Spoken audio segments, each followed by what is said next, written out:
Hello everybody, welcome to Sunday Night Ghost Stories on a Sunday as nature intended. This is not a drill, this is the real thing. Oh my goodness me.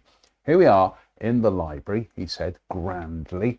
Derp is on the windowsill over there, the moon is shining through the trees. It's perfect atmosphere for tonight. So what are we reading? We are reading the excellent Haunted Castles and Haunted Castles of Britain and Ireland.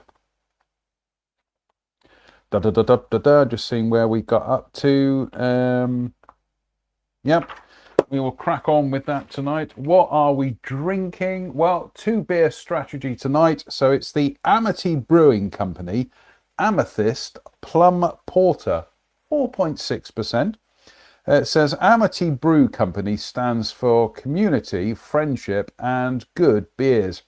Founded by good friends over a mutual love of classic beer styles whilst experimenting with new techniques. Amity, a modern approach to classic beers. Plum Porter, sweet, plum roasty, a rich smooth plum porter, deep roasted malts meet ripe plum sweetness with hints of chocolate and caramel. I'm liking this already. Complex, velvety and easy drinking. Drink fresh, vegan friendly. Well, I'm a vegetarian, but that's good. So amitybrew.co.uk. Brewed by Amity Brew Company, 46 Albion Mills, Greengates, Bradford, United Kingdom, BD10 9TQ. Well, we'll have a swig of that as soon as we have finished the first ghost story. So what do you know? Haven't even read a story yet, and already we have a dead soldier. And Run VT. Oh, it's jolly nice of you. Hello, dead soldier. Seen plenty of those in my time. Right, here we go. Berkeley Castle. Oh no, did we read that? I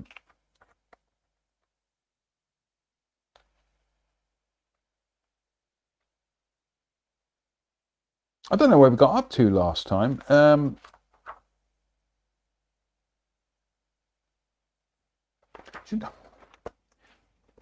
What do you do on Sunday night? I tuned in to watch Sunday Night Ghost Stories, and instead of watching Sunday Night Ghost Stories, he was actually checking to see what ghost story he'd read last time.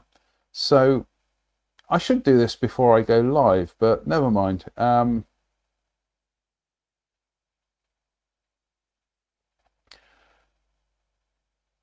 So reels, it's going to be videos. Scrolls down. Oh, big happy birthday to my friend Anne, by the way, who it's her birthday, would you believe? So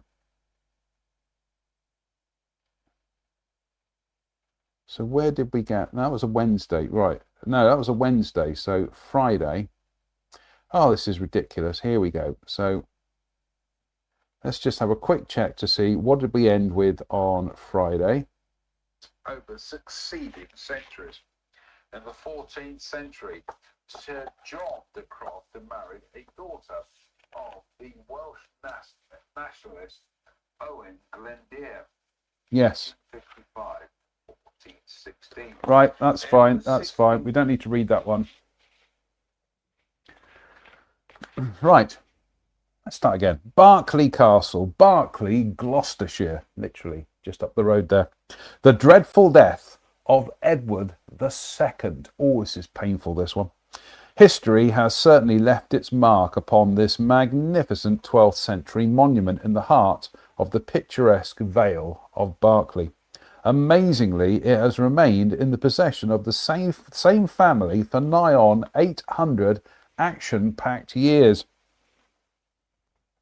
Visitors to the castle can still see a deep dungeon in the old keep into which were once thrown the rotting carcasses of animals, accompanied every so often, it is said, by those of the lower classes who had offended the powerful Lord Berkeley. Visions of a reformed government here. The stench rising from this disease-ridden and malodorous pit, definitely a reformed government, must have been unbearable, but it also provided an exquisitely horrific way to punish those of noble birth who had incurred the wrath of the Berkeley family. A windowless and airless cell can be seen close by. Here, unfortunate nobles would be locked away with only the stinking air from the nearby dungeon to breathe.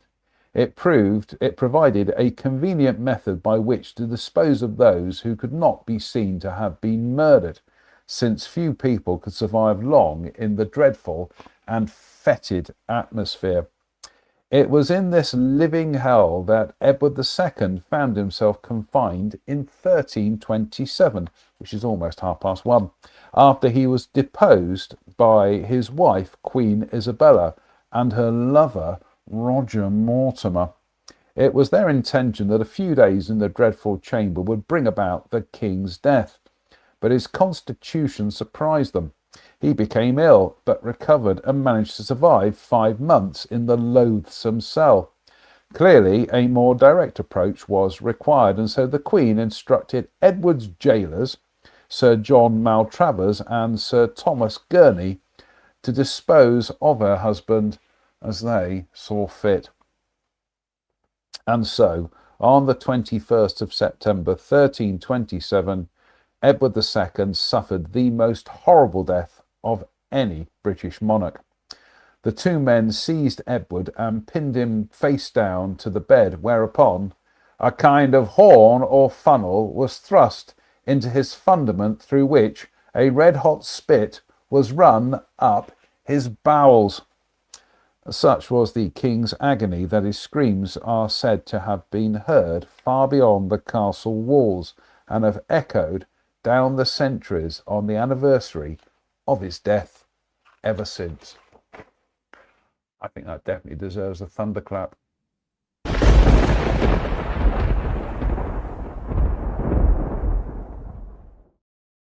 Ooh, painful. Anyway, let's try some of this. What's it called again? Amity Beer Company Amethyst Plum Porter. So let's have a swing. In the magnificent Rush beer glass. Thank you, viewers Kirsten and Steve in the United States.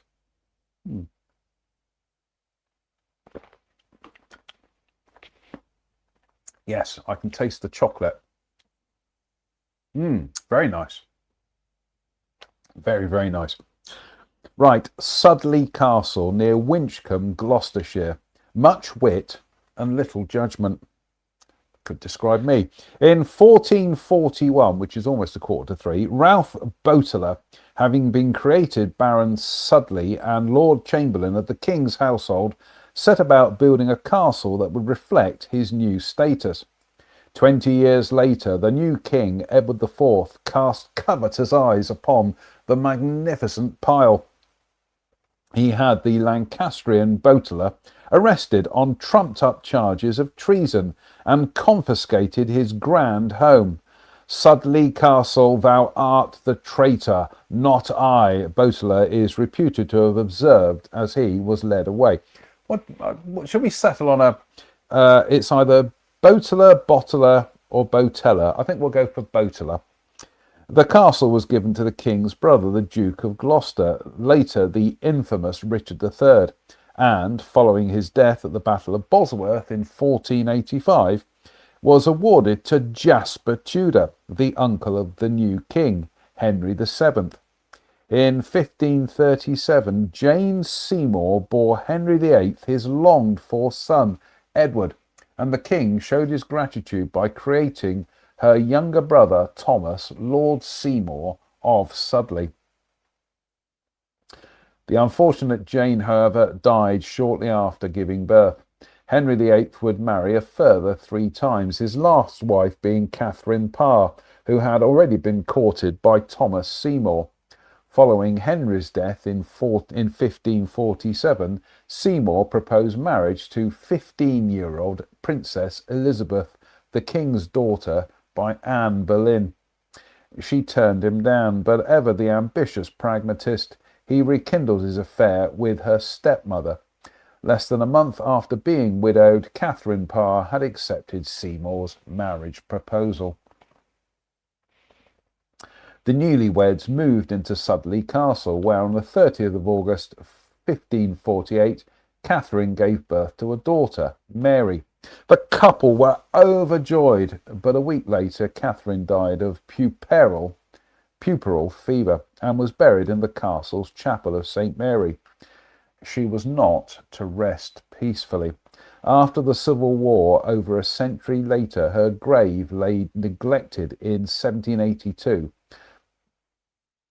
Her grave lay neglected, full stop. In 1782, a farmer discovered it and, opening the lead casket, found the body intact and uncorrupted. Moments later, the cadaver crumbled into dust and the terrified man hastily reburied the Queen. She was finally reinterred in the new chapel in 1817, and there she lies now beneath a splendid Victorian effigy.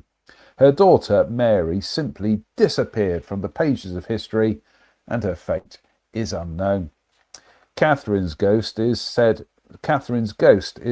said to wander the cosy corridors of Sudley Castle, and there have been frequent reports of a tall lady in a green dress seen around the castle nursery. Her appearances are often presaged by the faint smell of apple-scented perfume, and occasionally accompanied by the heart-rending sobs of a crying child. Lord Thomas Seymour of Sudley refused to allow widowhood to stand in the way of his ambitions. He renewed his wooing of Princess Elizabeth, and when she rebuffed him, made similar assignations to her half-sister, Mary Tudor, daughter of Catherine of Aragon. Having no success with either princess, he attempted instead to gain the confidence of the boy king, the staunchly Protestant Edward VI. One of the main obstacles to Thomas's ambition was that his own brother Edward held the influential position of protector of the realm and was monopolising access to the monarch. Thomas attempted to turn the young king against his protector, but this lust for power proved to be Thomas Seymour's downfall. He was arrested on charges of treason, found guilty, and executed. His death warrant was signed by his own brother, the Lord Protector. When Princess Elizabeth learnt of Thomas Seymour's death, she wrote, "This day died a man of much wit and very little judgment." Sudley Castle passed to the Duke of Northumberland, who persuaded the dying Edward VI to name Lady Jane Grey as his successor to keep the throne Protestant. But opinion was against Lady Jane. She was queen for less than a fortnight before being succeeded by Mary Tudor. Northumberland's lands were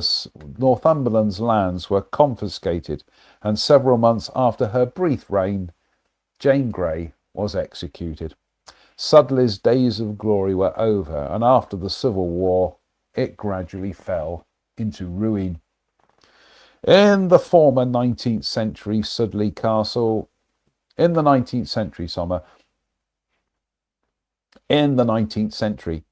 Sudley Castle was restored to its former glory, and today is the home of Lord and Lady Ashcombe and the Dent Brocklehurst family. Another restless wraith that haunts Sudley is that of a 19th century housekeeper whose name was Janet. This formidable Scottish lady took the virtues of her young housemaids very seriously, and each night would sit at the top of the stairs leading to their sleeping quarters, armed with a feather duster to fend off the amorous approaches of young men servants. Death has, apparently, not loosed her grip on her domain, and several people ascending the stairs have reported encounters with her. A teenage girl who one day strayed from her tour group came face to face with the housekeeper on the upstairs landing. She became hysterical when the stern-faced apparition began waving her feather duster towards her in spectral rebuke.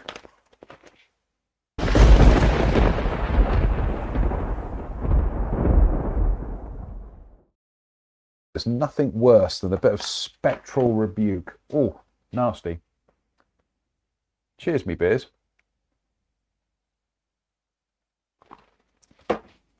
Goodness me, I've just realised we've got the wrong font for the Live from Somerset. It needs to be something a bit more creepy. That's more like it. That's a bit more gothic.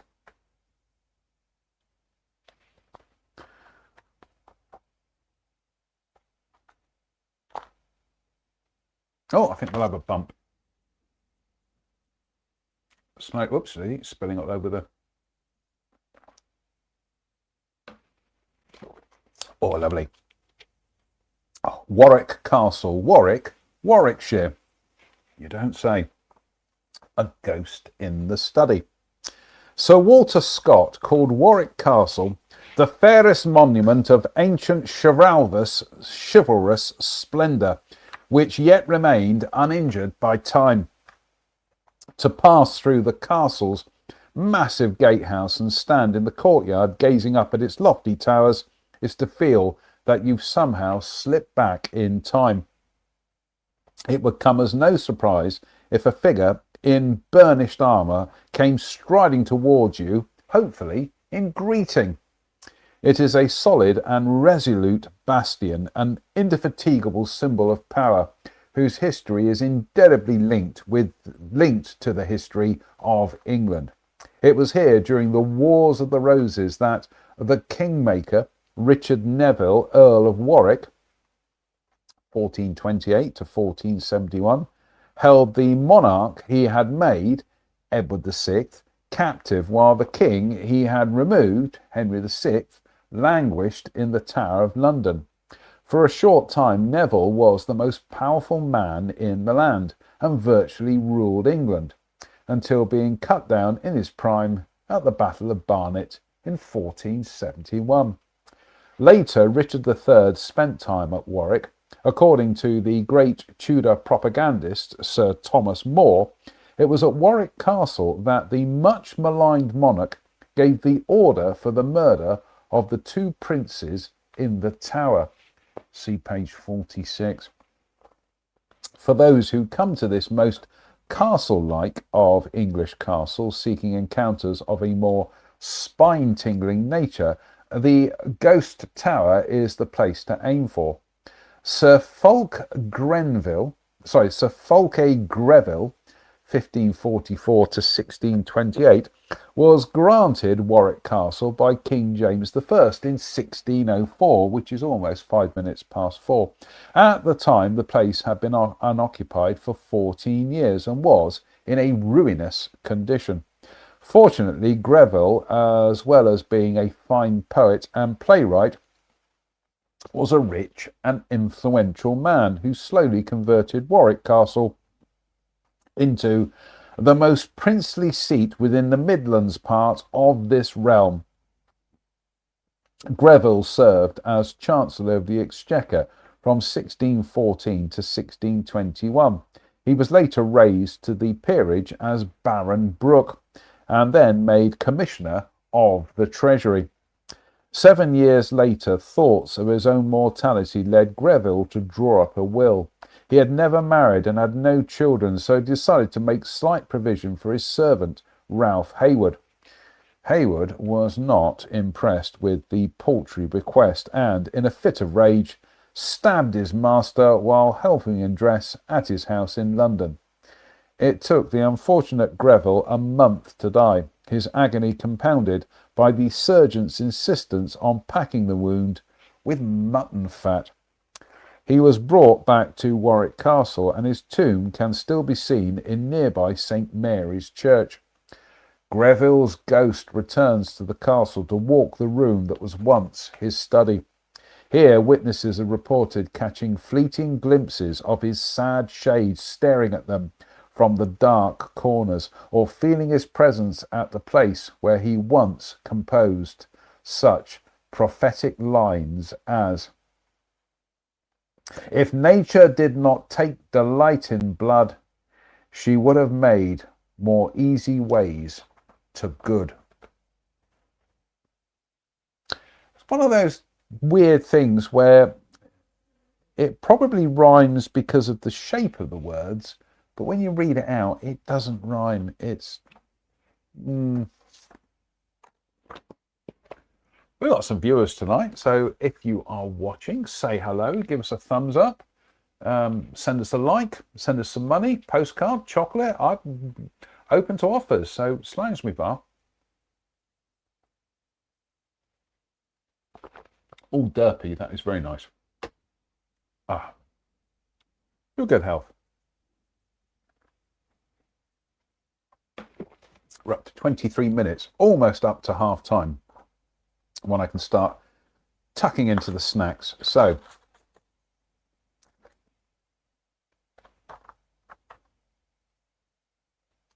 Astley Castle. Astley, near Nuneaton, Warwickshire, the childhood haunt.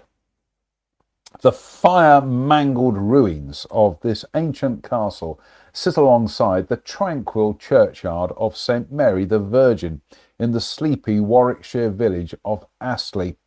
It is a sad and neglected place whose pale red walls have collapsed and whose moat has almost disappeared beneath an ocean of weed, nettle and bracken. A ring of massive trees shields it from prying eyes. There is nothing here to suggest that it was once the home of that most tragic of historic figures, Lady Jane Grey, 1537 to 1554, who reigned as Queen of England for a period of days and was later executed.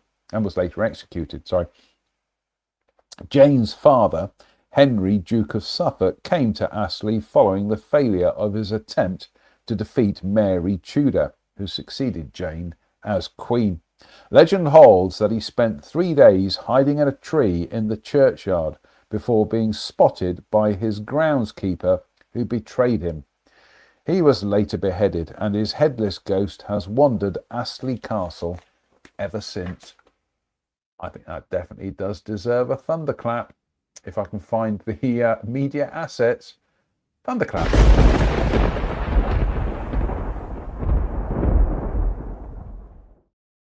Oh my goodness me.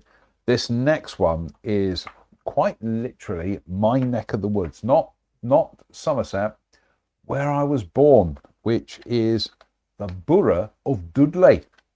As you can tell by my thick West Midlands accent that I carefully mask on this show. What are we up to? 26. Yeah, this will be it for part 1 of tonight. So, Slange.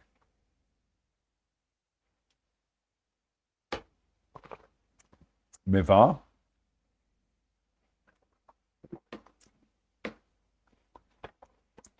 Dudley Castle. Dudley, West Midlands. The ghostly legs and the sombre grey lady.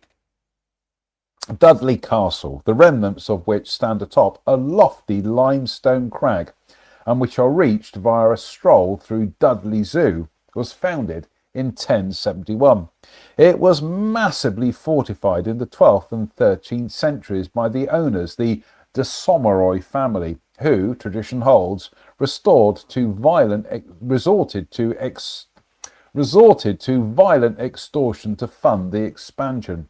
At least one member of this brutish clan may still reside amidst the shattered ruins. In a dimly lit corner of the castle's lecture room are 2 halves of an enormous medieval stone coffin, the original occupant of which must have been a giant of his time. It came from Dudley Priory, where the lords of Dudley were once buried, and it is believed to have once held the mortal remains of John de Somery, who died in 1322, which is gone 20 past 1. However, in 2002, an historical dowser detected that two sections of the coffin, while both being from the 14th century, were of different dates and therefore may come from two different caskets. Such a discovery, of course, is merely academic, unless, that is, you happen to be one of the former incumbents whose earthbound spirit has remained trapped at your place of interment. Or interment, rather. A cleaner working in the room one day happened to glance over in the direction of the coffin and saw a pair of feet clad in thigh-length riding boots standing next to it. Her alarm intensified when she realised that the figure was minus the upper half of its body. It is possible that the cleaving in two of his resting place has condemned John de Somery to lead a... Is it possible that the cleaving in two of his resting place has condemned John de Somery to lead a somewhat truncated, ethereal existence? From the de Somerys, the castle passed by marriage to the de Sutton family, and then in the mid-16th century came into possession of John Dudley, Duke of Northumberland, who set about creating an abode that would match the lofty and ultimately fatal heights of his dynastic ambition. When Henry VIII died in 1547, John Dudley became a trusted confidant and advisor to Edward VI. Following the king's death in 1553, Dudley conspired to make his own daughter-in-law, Lady Jane Grey, Queen of England, thus bypassing the rightful heir, Mary Tudor. The plot floundered as the country as a whole supported Mary's claim. Dudley's fellow conspirators quickly deserted him, and the Duke was forced to surrender to the mercy of Mary I. This was not forthcoming, and he, his son, and the unfortunate 9-day Queen, Lady Jane Grey, were all executed. The castle reverted to the Sutton family and thereafter sank into decline. Dudley Castle was garrisoned by the Royalists during the Civil War and besieged by the Parliamentarians. Following the defeat of Charles I at the Battle of Naseby, it was surrendered on the 13th of May 1646, and the keep gatehouse and portions of the curtain wall were subsequently slighted. Although the then owners, the Ward family, continued to use domestic areas, they appeared to have had little enthusiasm for the castle as a whole. On the 24th of July 1750, which is 10 minutes to 6, the castle was engulfed by fire and the flames were allowed to burn unabated for 3 days and nights. Dudley Castle settled into its role of romantic ruin until, in 1937, it was incorporated into the Zoological Gardens, above which it now looms. Disembodied legs aside, many spirits linger around the lofty remnants. A group of intrepid ghost hunters who volunteered for a sponsored overnight stay one Halloween was startled in the early hours by a mysterious figure seen pacing across the parapets. Who or what it was has never been ascertained, and it has never been seen since. The wraith of an old lady who hanged herself from the ramparts when her cat was killed by local youths has also been known to return occasionally to the place of her suicide. A Civil War drummer who was picked off by a single shot from the battlements as he attempted to take a message offering terms of surrender to the garrison is also seen from time to time. The most famous ghost is the Grey Lady, whose sombre shade drifts around the parapets of the old keep at all times of the day at night. She is thought to be Dorothy Beaumont, who died at the castle during the siege of 1646, apparently of natural causes. The parliamentary commander, Sir William Brereton, allowed her funeral cortege to pass through his lines, and she was buried in the church at the top of Dudley High Street. The fact that her infant child had died before her and had been laid to rest in the town's lower church closer to the castle, proved too much for Dorothy's spirit. Read it again. The fact that her infant child had died before her and had been laid to rest in the town's lower church closer to the castle proved too much for Dorothy's spirit. Her ghost wanders the castle seeking the baby whom fate and the length of the high street has separated from her for eternity. Staff are accustomed to her wanderings, and bemused visitors will testify to her existence. In the course of one of the ghost tours now staged at the castle, an actress... Oh, the beer burps at 32 minutes and 50 seconds. There we go. Oh, that's better. I do apologise. In the course of one of the ghost tours now staged at the castle, an actress was employed to play the part of Dorothy's ghost. At the crucial moment when the castle keeper, Adrian Durkin, was telling Dorothy's heart-rending tale, participants were puzzled when a second grey lady appeared behind the actress. Definitely a thunderclap there, folks.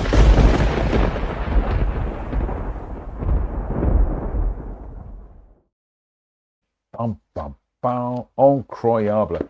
It's snack time. Oh my goodness me. We are going to have some more of the Thai chili rice snacks from Lidl.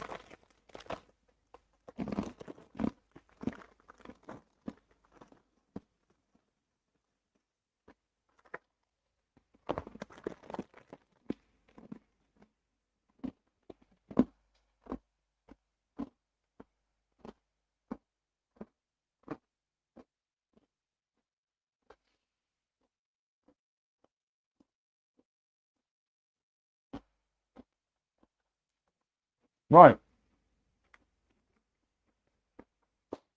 What's my plan for the week? Well, hopefully, Reg and I will be off on the railway midweek, but that all depends what kind of mood Reg is in. If not, we'll do a local walk. But we'll definitely do a walk. Beyond that, I need to make some more crumbles tomorrow.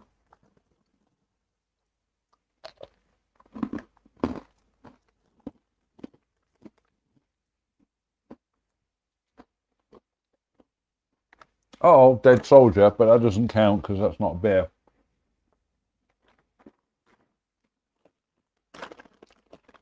I think we'll go straight for the wasabi rice snack mix.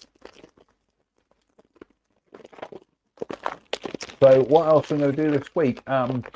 Tomorrow I might sow some pansies and some violas because, you know, that's a dead butch thing to do. Make some crumble and do a bit of garden work.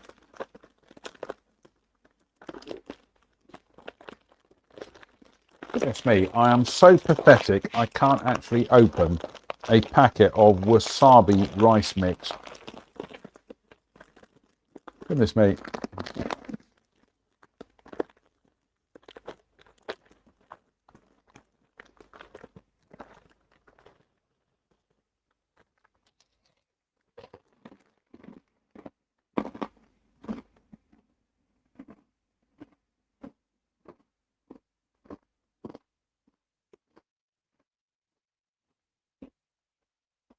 Oh, we've got something.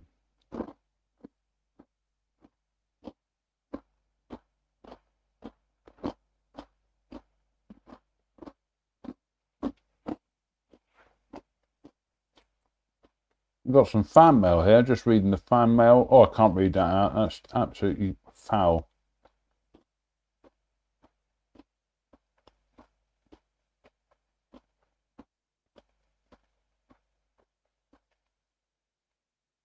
No.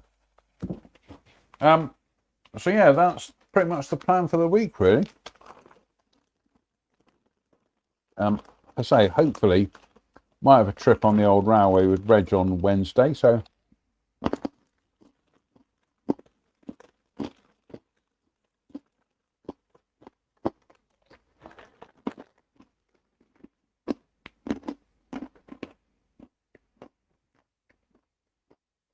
but I do need to start clearing an area for my greenhouse that turned up on Friday, so exciting times, folks.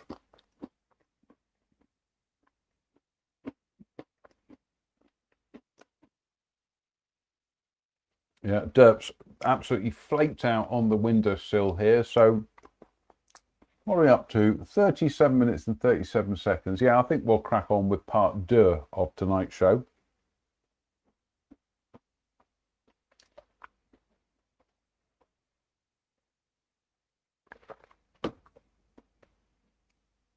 Sound. Oh, actually, I suddenly remembered I was going to order something on Amazon. So that's not what I'm going to order, but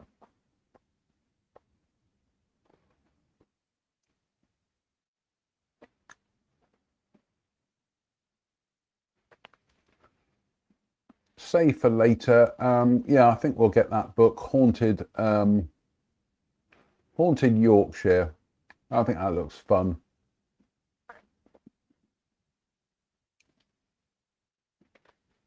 So let's order that. So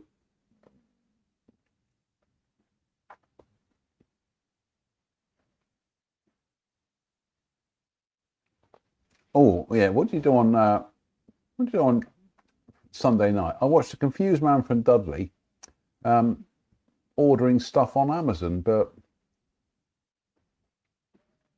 that'll do.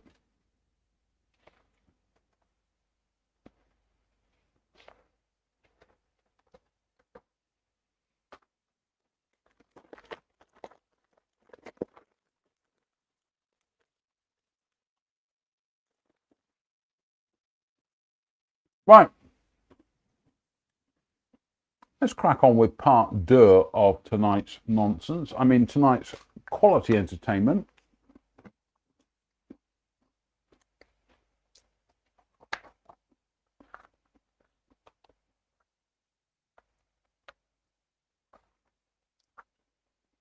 Capital defences, demonic consorts, and ghostly guardians.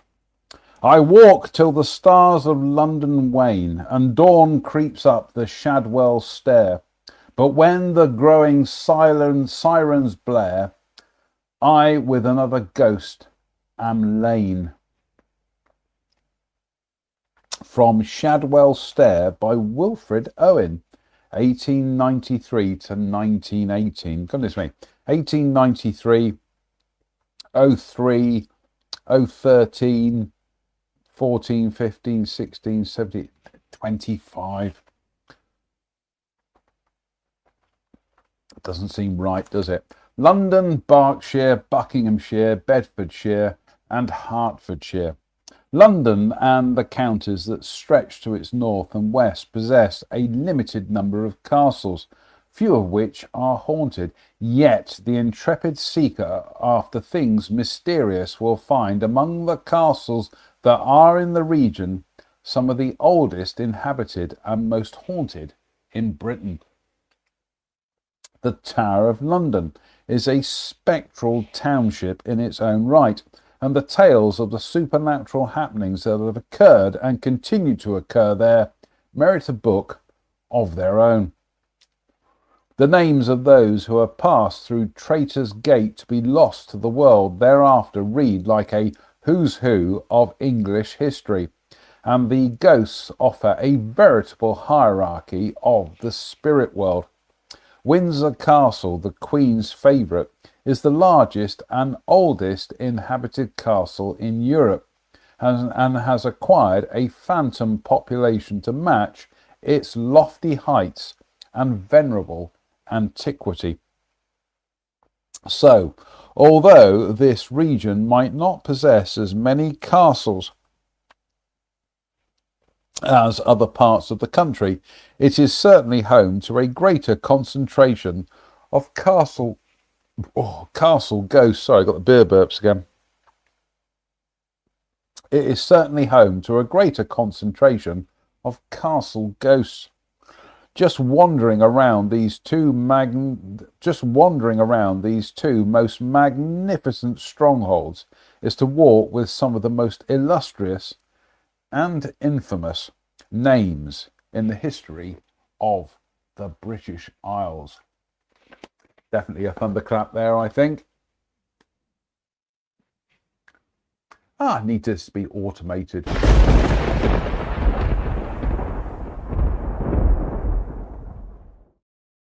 Slange.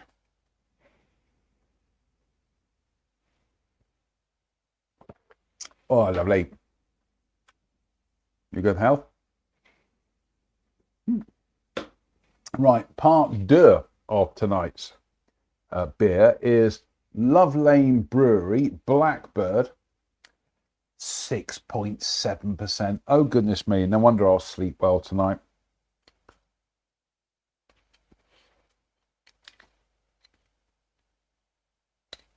So I'm trying to open this can without breaking my precious nails. Now, I was going to get some of the coffee stout and chocolate stout from Aldi tonight. Oh my goodness me, they've gone up 50p each. They're now both over £2. I know. I'm so cheap. Well, I will get some in the end, but I was quite shocked at the fact that they'd gone from £1.60 to £2 a bottle. Oh, Brexit benefit that, I think. Oh, there's it, knocking things over here. Now we'll have some more.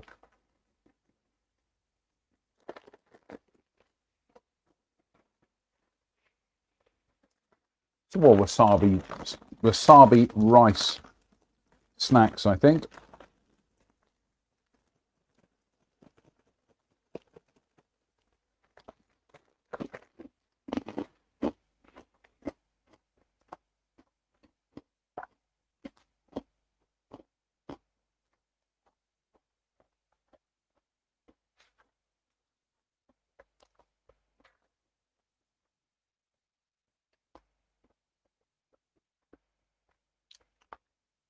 Right, the Tower of London. London, England's most haunted building. Grim, grey and awe-inspiring, the tower has dominated the London landscape and the capital's history since its construction by William the Conqueror in 1078. Today, it is perhaps the most haunted building in England. The Wakefield Tower is haunted by the tragic English monarch Henry VI, whose weak and ineffectual reign ended here with his murder in the hour before midnight on the 21st of May 1471, as he knelt at prayer. Tradition asserts that the knife with which he was sticked full of deadly holes was wielded by the Duke of Gloucester, later the infamous Richard III.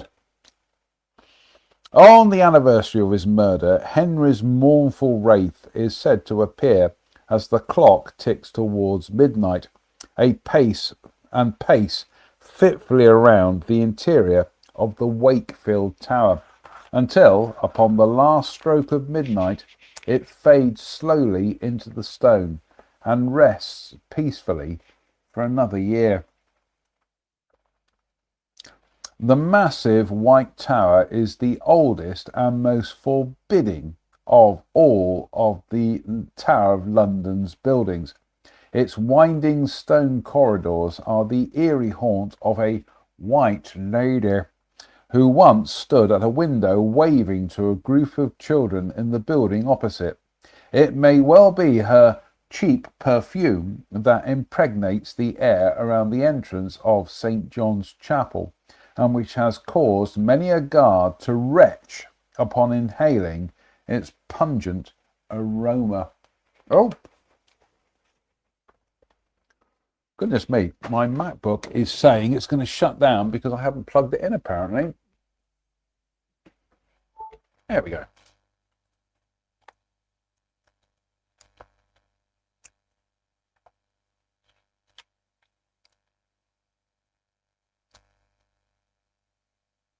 It may well be her cheap perfume that impregnates the air around the entrance to St. John's Chapel, and which has caused many a guard to retch upon inhaling its pungent aroma. In the gallery where Henry VIII's impressively enormous suit of armour is exhibited, several guards have spoken of a terrible crushing sensation that suddenly descends upon them as they enter, but which lifts the moment they stagger, shaking, from the room. A guard patrolling here one stormy night had the sudden and unnerving sensation that someone had thrown a heavy cloak over him. As he struggled to free himself, the garment was seized from behind and pulled tight around his throat. Managing to break free from its sinister grasp, he rushed back to the guard room, where the marks upon his neck bore vivid testimony to his brush with the phantom assailant.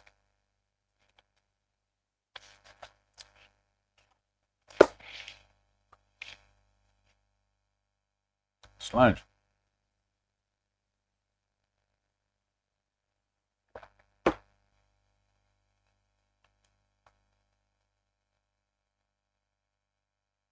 Just top the Love Lane up. Oh, what do you know? We top the Love Lane up. And for the second time tonight, we have a dead soldier. And Run VT. Oh, it's jolly nice of you. Hello, dead soldier. Seen plenty of those in my time. Oh, ha, ha, ha, ha, ha, ha, ha, ha, ha. Indeed.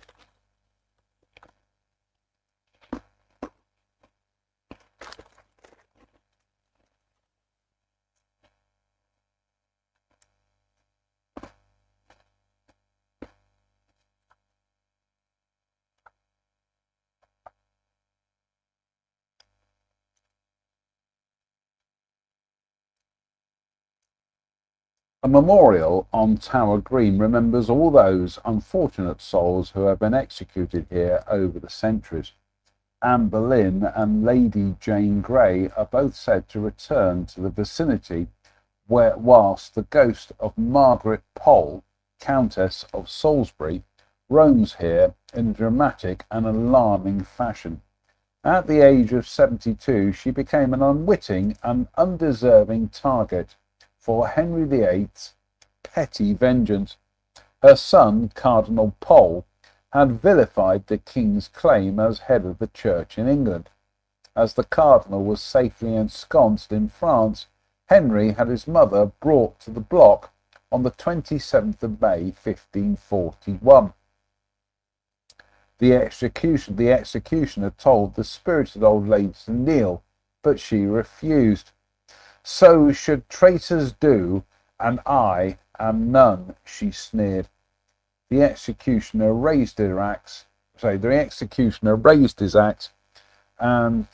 the executioner raised his axe, took a swing at her, then chased the screaming countess around the scaffold, where he literally hacked her to death. The shameful spectacle has been repeated several times on the anniversary of her death, as her shrieking phantom is pursued throughout eternity by a ghostly executioner. The Bloody Tower, the very name of which conjures up all manner of gruesome images, is home to the most poignant shades that drift through this dreadful fortress. When Edward IV died suddenly in April 1483, his 12-year-old son was destined to succeed him as Edward V. However, the boy's coronation could take place. However, before the boy's coronation could take place, both he and his younger brother Richard had been declared illegitimate by Parliament. Their uncle, the Duke of Gloucester, duly ascended the throne as Richard III. The boys, meanwhile, had been sent to the Tower of London, ostensibly in preparation for Edward's coronation, and were often seen playing happily around the grounds. But around June 1483, they mysteriously vanished and were never seen alive again. It was always assumed that they had been murdered on Richard's instructions and their bodies buried somewhere within the grounds of the tower. When two skeletons were uncovered beneath the staircase of the White Tower in 1674, they were presumed to be the remains of the two little princes and afforded royal burial at Westminster Abbey. The whimpering wraiths of the two children, dressed in white nightgowns and clutching each other in terror, have frequently been seen in the dimly lit rooms of their imprisonment. Witnesses are moved to pity and long to reach out and console the pathetic spectres. Should they do so, the trembling revenants back slowly against the wall and fade into the fabric. Returning to the White Tower and the fearless custody guards who wander its interior in the dead of night, there was the eerie occasion when one of them, a Mr. Arthur Crick, decided to rest as he made his rounds. Sitting on a ledge, he slipped off a shoe and was in the process of massaging his foot when a voice behind him whispered, "There's only you and I here." This elicited from Arthur the very earthly response, "Just let me get this bloody shoe on and there'll be only you." That definitely deserves a thunderclap.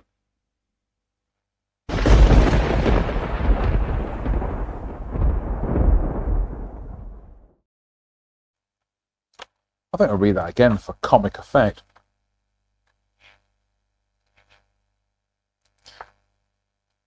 He slipped off a shoe and was in the process of massaging his foot when a voice behind him whispered, "There is only you and I here." This elicited from Arthur the very earthy response, "Just let me get this bloody shoe on and then it'll only be you."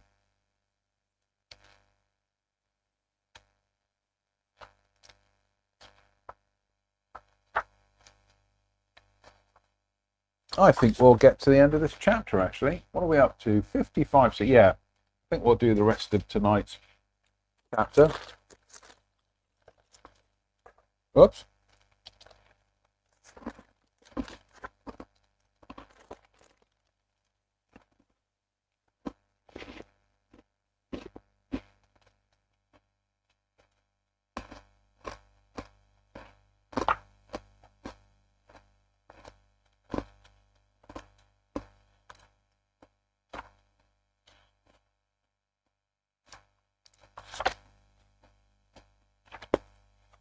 Possibly the last un deux trois tonight. 55 minutes, yeah.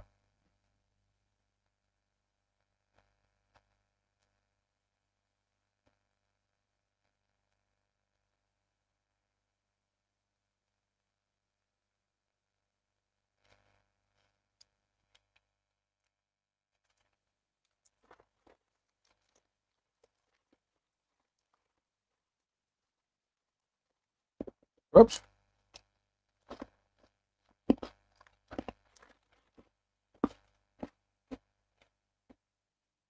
Strange.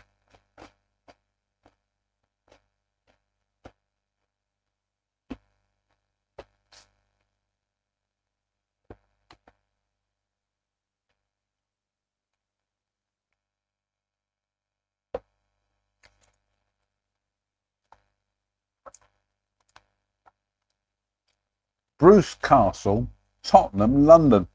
The melancholic shade of Lady Coleraine.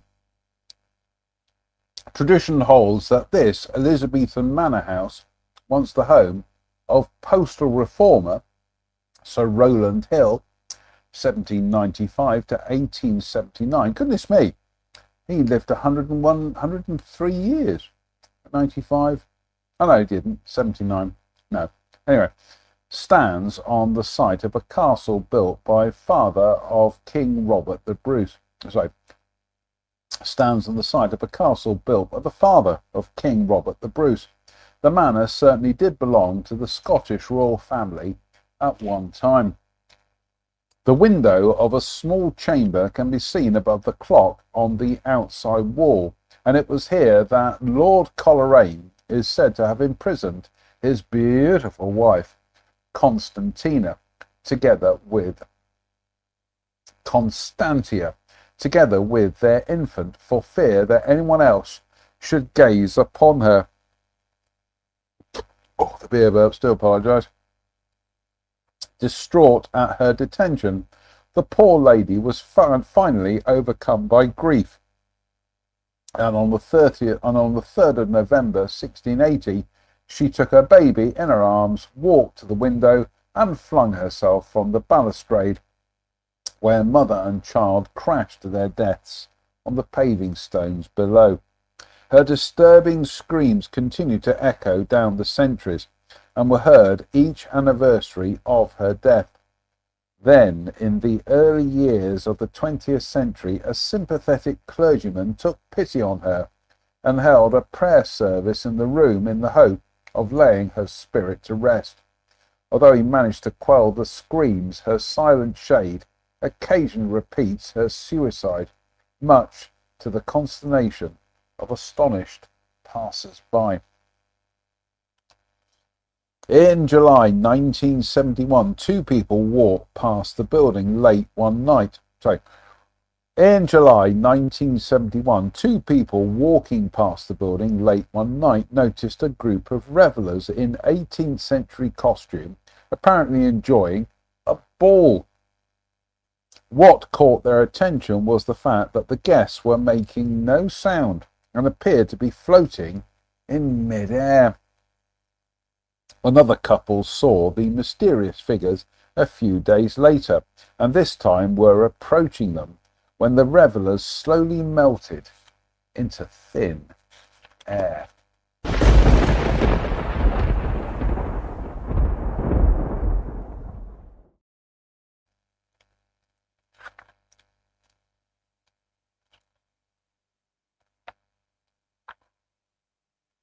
Last deux for tonight. We are just coming up to the hour mark, so here we go. Slowing me up. Bow, we've just gone through the hour mark, so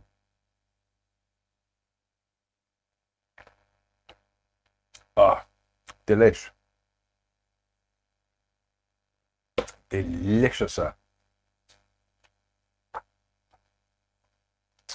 Windsor Castle, Windsor, Berkshire. Ghostly queens, tragic kings, and fleeting shadows. Windsor Castle was originally one of the chains of castles flung up by William the Conqueror as he attempted to subjugate the vanquished Anglo-Saxons. Over the ensuing centuries, it was continually added to, and now has the distinction of being both the oldest and largest inhabited castle in Europe. As you approach the castle, you are greeted by an elegant statue of Queen Victoria, placed here in 1887 to commemorate her Golden Jubilee. It has long been rumoured that Victoria held several séances at the castle in an attempt to contact the spirit of her consort, Prince Albert, whose death in 1861 had left her bereft. It is also claimed that she used her faithful retainer, John Brown, played by Billy Connolly, as her medium, and that she kept copious notes of these endeavours. These records were reputedly discovered after her death by the Dean of Windsor, who burnt them for fear that they might cause a royal scandal should their contents ever be made public. In February 1897, Lieutenant Carr Glynn of the Grenadier Guards was sitting reading in the outer room of the Queen's Library when a lady dressed in black walked past him and turned a corner. Intrigued by the fact that she reminded him of the portraits he had seen of Elizabeth I, Glynn followed, but could find no trace of her. Furthermore, there was no doorway through which she could have left the library. He asked an attendant who the lady was, but was told that he was the only person who had entered the library that afternoon. The attendant then raised the possibility that the lieutenant had been honoured with a spectral sighting of Queen Elizabeth I. Elizabeth I is not the only royal to undertake ghostly perambulations around the corridors and grounds of Windsor Castle, for apparitions of both Henry VIII and Charles I have also been seen here. It was just before Christmas 1648, which is 12 minutes to 5, that Charles Stuart was taken as a prisoner to Windsor Castle, following the decision that he should be prosecuted for his life as a criminal person. Following his trial and beheading in London on the 30th of January 1649, his body was returned to Windsor to be buried in the same vault as Henry VIII and Jane Seymour. As the black draped coffin was being carried towards St. George's Chapel, the sky, which until then had been serene and clear, clouded over, and a sudden blizzard swept across the grounds. The black pall over the coffin was all white by the time they reached the end of the chapel, and many took this as a divine sign proclaiming the king's innocence.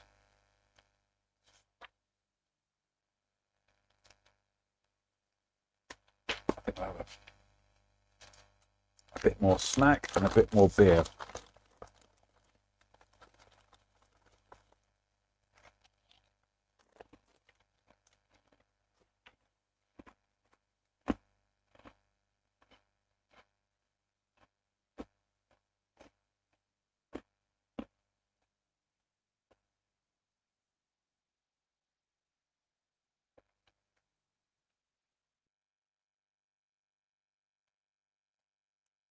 In the magnificent United Federation of Planet shot glass, courtesy of friends Kirsten and Steve in the United States. Slange me var.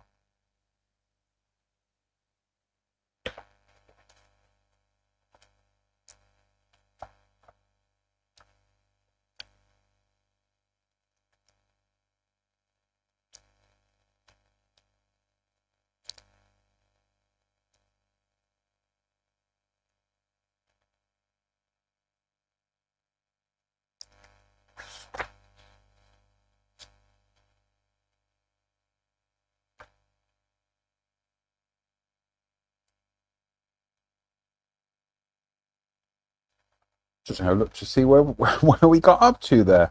Oh no, we're still reading the last bit of this. As a sick old man, George III spent much of his time at Windsor, and each day would take and return the afternoon salute of his guards. Following his death, while his body still lay in state, the guards were passing the king's window when the commanding officer saw the unmistakable figure of the king standing in his customary place. Instinctively he gave the order, "Eyes right!" and they swung round, and as they swung round, each soldier saw the figure and watched as he returned their salute. In April 1906, a sentry was on duty one night at the top of the pathway beyond the main entrance to the castle, when a group of men appeared from nowhere and began walking towards him. Thinking they were intruders, the sentry challenged them, but they continued to advance. When they ignored his third challenge, he cocked his rifle and fired at the leading figure, which paused momentarily but then continued forward. Raising his bayonet, the soldier charged at the group, whereupon they promptly vanished into thin air. He reported the experience to his commanding officer, and a full-scale search of the castle and grounds was undertaken. But no intruders were found, and the sentry was confined to barracks for 3 days as punishment. The view of the castle's south facade from the Long Walk in Windsor Great Park is stunning, although at night it can be sinister. It was here in 1927 that an 18-year-old guardsman patrolling the area at night was overcome with melancholy and shot himself. Some weeks later, a colleague of his, Sergeant Leake, was given the same night duty. At the end of his shift, he was pleased to hear the footsteps of what he presumed to be his relief. Instead, he found himself gazing at the face of the young suicide. As he stood staring in astonishment, the genuine relief marched into view, and the apparition vanished. Back at barracks, he reported his experience to several other sentries, who all claimed to have witnessed manifestations of their dead associate.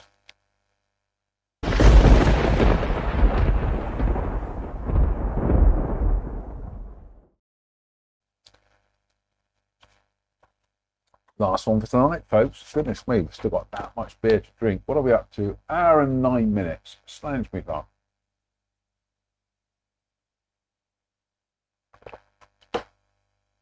Oh, you good health.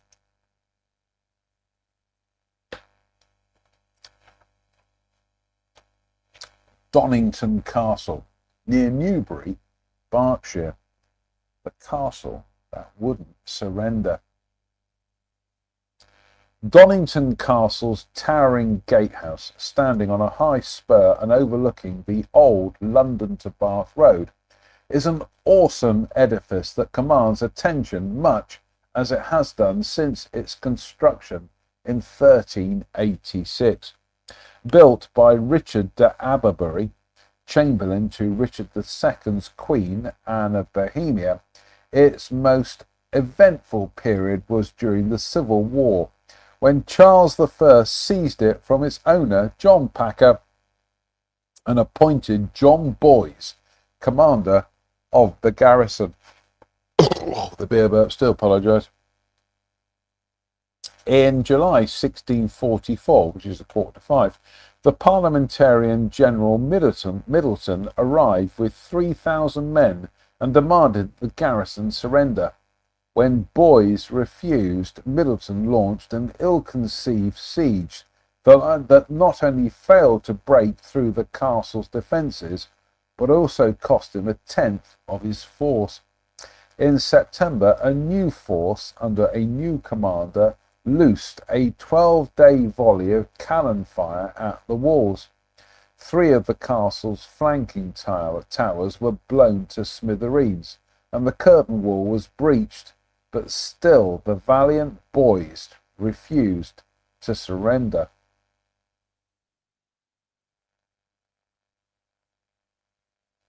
Sorry, trying to find out where I am. What was there for a minute? A month later, the parliamentarians tried again and bombarded the castle with more than 1,000 shots. When they sent word demanding that Boys submit, they received short shrift. Then word arrived that Charles I was on his way to relieve the defenders, and the attackers retreated.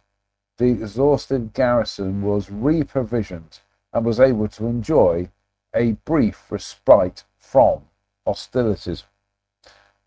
When the Second Battle of Newbury ended in stalemate on the 28th of October 1644, another assault on the castle was led by another assault on the castle led by Sir William Waller ensued. Once more, the demands for surrender were met with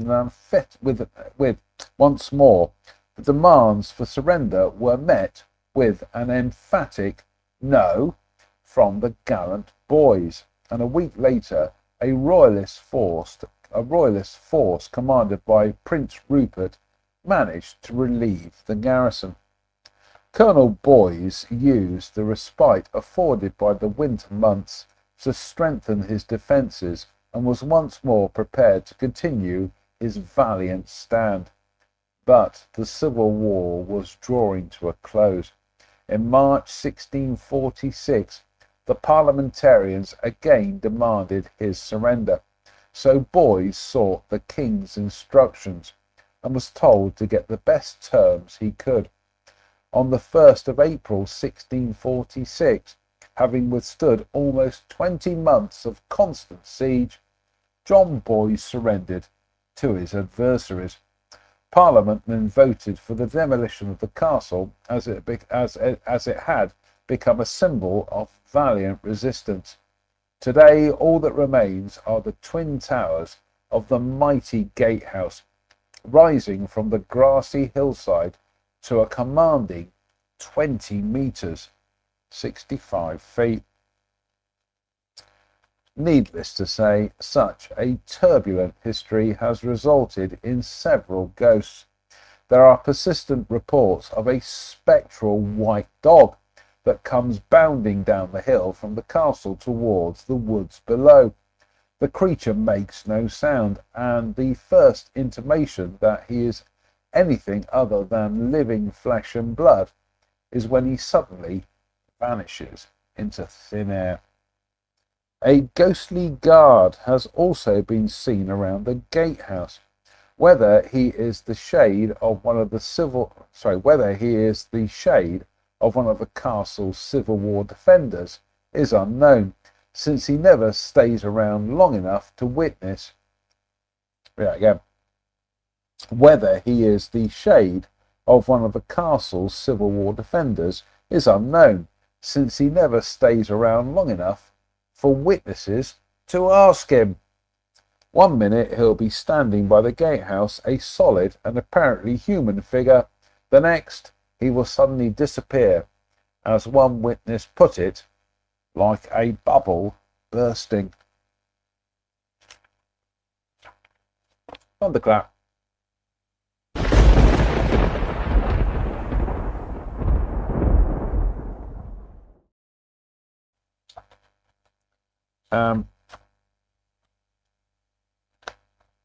Let's see if we can do the. There we go. Berkeley Castle. There we go. Berkeley Castle. Richard III. Sorry, Edward II. Ouch. Warwick Castle. Above, Henry VI, whose weak and ineffectual reign was overshadowed by one of the most acute phases of the Wars of the Roses, left a ghostly but moralistic housekeeper is just one of the many spirits to be seen at 15th century Sudley Castle. Opposite, Warwick Castle has seen many deeds of treachery, including maybe Richard III's order for 2 young princes to be murdered. So, there we go. Getting that? Right. Infrared photography. Opposite, once the home of Lady Jane Grey, the fire-ravaged ruins of Astley Castle are now neglected. Above, the remnants of Dudley Castle command a rocky vantage point above the zoo that is there today. So, everybody happy? Good, right? No, that's it. That's where we. I'm sure there's one more. Oh yeah.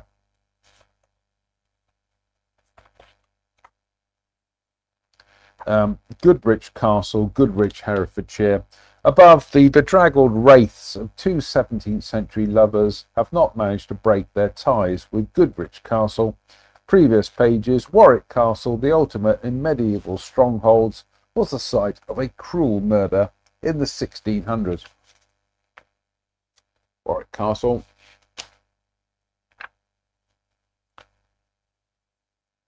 Goodrich Castle. There we go. So where do we pick up on next time? Ghostly battles, ethereal defenders, and wronged wives. Surrey, West Sussex, East Sussex, and Kent. Right, epic. But that won't be until Wednesday. So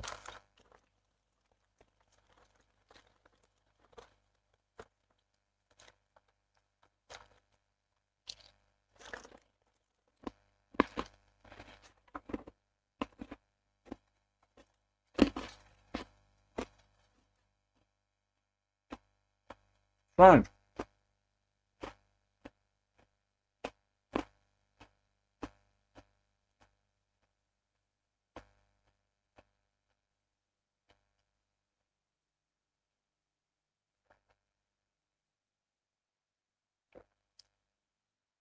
Delicious.